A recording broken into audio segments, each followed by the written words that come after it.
Hello and welcome to this FPL Gameweek 8 team selection video with me, Holly Shand. I've got 3 injury flagged players, I've got 2 free transfers and some big decisions to make with the budget tight. Help me get this one to 500 likes and subscribe to the channel if you don't already. Let's get into it. Starting off with how my Game Week 7 is going, I'm recording this on Monday morning, currently on 47 points. But I've got a -2. I've got a Stupinan coming off the bench. So it's going to be 45 points with Burke still to play for Luton in their double game week against Burnley at home on Tuesday. So that's something to keep an eye on. Finally got a clean sheet from my goalkeeper after a few weeks correctly starting Areola over Flecken. That felt good to get that decision right. Matty Cash obviously delivered with an assist, which I was pleased to see, but it was Botman who missed out. We had rumours that he was predicted to start for Newcastle United on Saturday, but it looks like his knee injury is worse than first feared. He failed a late fitness test and he is a big doubt for Game Week 8, but I would like to hold him because I do think he'll be back quite soon after the international break and Newcastle's strong fixtures continue.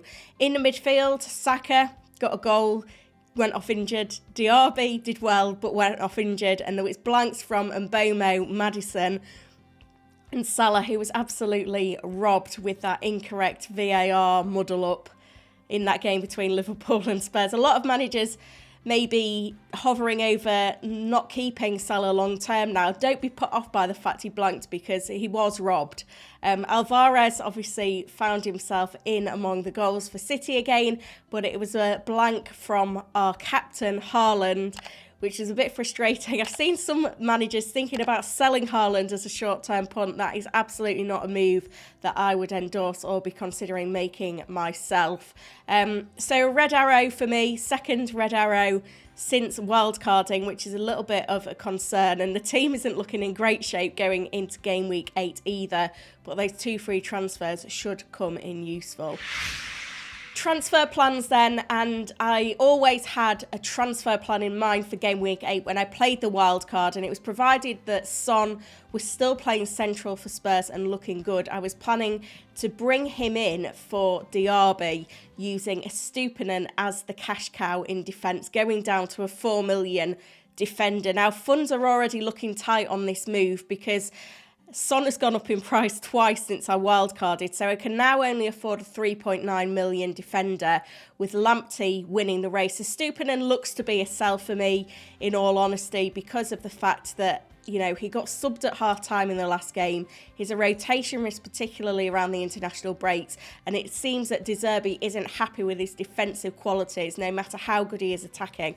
That's going to affect his minutes. Lamptey, I guess, is a bit of a risk as a replacement because he's not nailed, but as the 15th man in my squad, I'm not too worried about that because I'm hoping that I won't need to use him that often in my team anyway.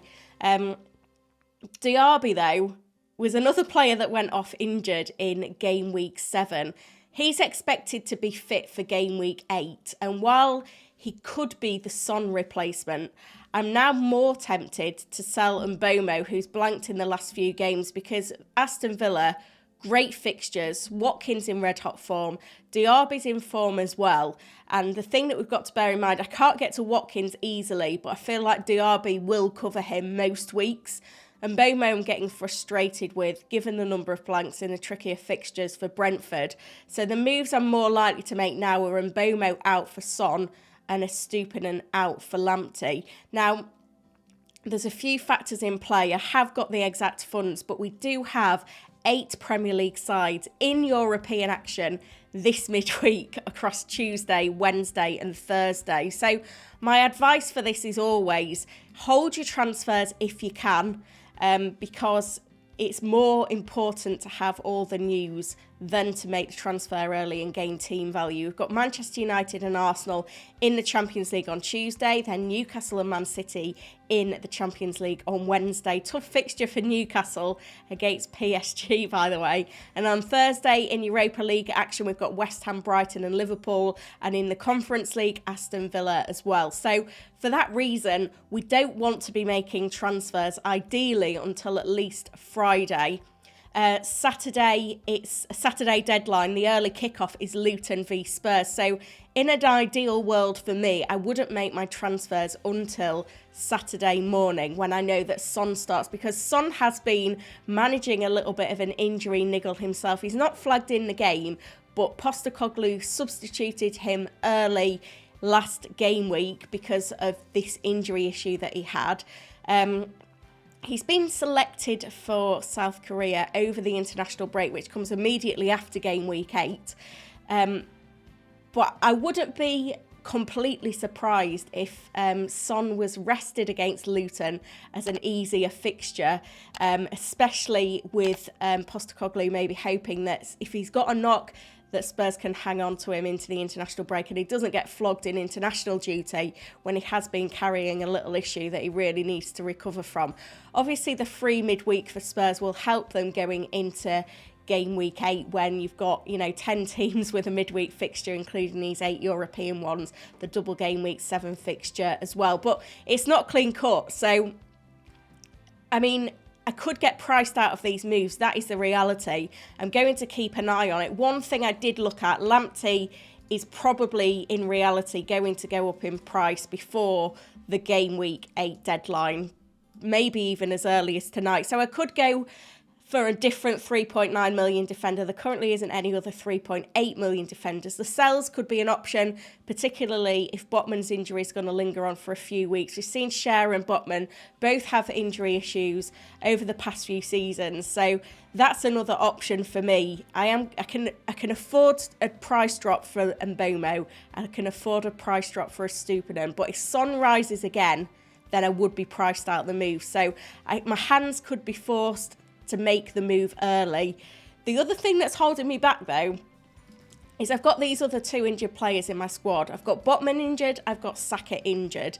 Botman, as I've mentioned, I am happy to hold if it's only going to be a slight issue and he's expected back in game week 9. But if it was to be a longer term issue, I could be tempted to sell him. And again with Saka, Man City this weekend, it's not a game that he's not going to feature in. If, it's a slight doubt, I think he'll probably play. But the fixtures are a little bit tricky for Arsenal. He does have this injury issue that kind of recurred during the game in game week 7. That's something to keep an eye on. We should get news on Saka today ahead of Arsenal's Champions League midweek game. Interestingly, when I asked the AI algorithm on Fantasy Football Hub for my recommended transfers this week, the recommendation was to go from Botman to Schär and Saka to Son. So that's not something I've ruled out either. So if I do get priced out of Son earlier in the week, it won't be an absolute disaster, because I could make this alternative move and hold on to Mbomo, Diaby and a Stupinan, which probably isn't that bad a move. And, I could decide to sell Saka short term anyway and pass the problem down the line in terms of finding a route to get him back. So I do have flexibility there, which is why I am tempted to save my moves until Saturday when I know that Son's definitely starting as well, and get these injury issues hopefully cleared up and a little bit more clarity. Team selection then, and the headaches start in goal. Do I start Flecken away at Manchester United or Areola at home to Newcastle United? I always get tempted to back the home player. Areola's got the better form right now, so I am going to give him the nod, and I was backed up by the AI here who predicts that Areola will outscore Flecken this week. In terms of the defence, I don't think Botman will be available, so he's going to be on my bench. Cash and Udogie, favourable fixtures, but then a decision, do I start Lamptey at home to Liverpool or Burke at home to Spurs? I feel like Lamptey has got more attacking threat, perhaps a little bit easier fixture and a better defence, so I think I'm going to give Lamptey the nod with Burke on the subs bench. I am going to stick with a 3-5-2 formation and hope that we get through these injury issues unscathed. So it's going to be a midfield of Saka, Diaby, Son, Maddison and Salah, all being well, with Alvarez and Haaland up front. Archer first sub. I may need him given the amount of injury issues in my squad, and I'm just crossing my fingers at this stage that there's no other disasters that occur in the midweek fixtures to create more injuries for my side. Captaincy time then, and I think there's a real conversation this week. We've got Arsenal away for Haaland.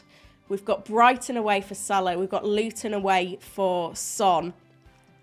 With Spurs being the early kickoff, even if Son's minutes are limited, say he only gets 60 minutes, I'd still be tempted to captain him if I know that he definitely starts against Luton over Haaland, because I feel like Man City, with the injury issues they've got right now, they're just lacking that real world-class quality, and I think Arsenal will give them a really, really good game. I think Son's got the easier fixture. We assume that he's going to be on penalties for Spurs, although we haven't seen that yet. So I am going to be tempted with that armband. But again, I won't be making the final decision on that one until my deadline stream on Saturday. So I'll keep you posted with my final thoughts. This team, AI prefers to captain Haaland over Son. It's got a predicted 59.5 points this week, a team rating of just 89%, which is a little bit of a worry. Let me know in the comments then your transfer plans ahead of FPL Game Week 8. And if you found this one useful, hit that like button. Let's go for 500 likes on this one. I'd love to get to 27,000 subscribers before the Game Week 8 deadline as well. All your support really appreciated on that one. And it's not too late for Vote For Me in the Football Content Awards either. Head to the website using the link in this video, and it's Best in Fantasy Football video to show your support. Thank you for watching.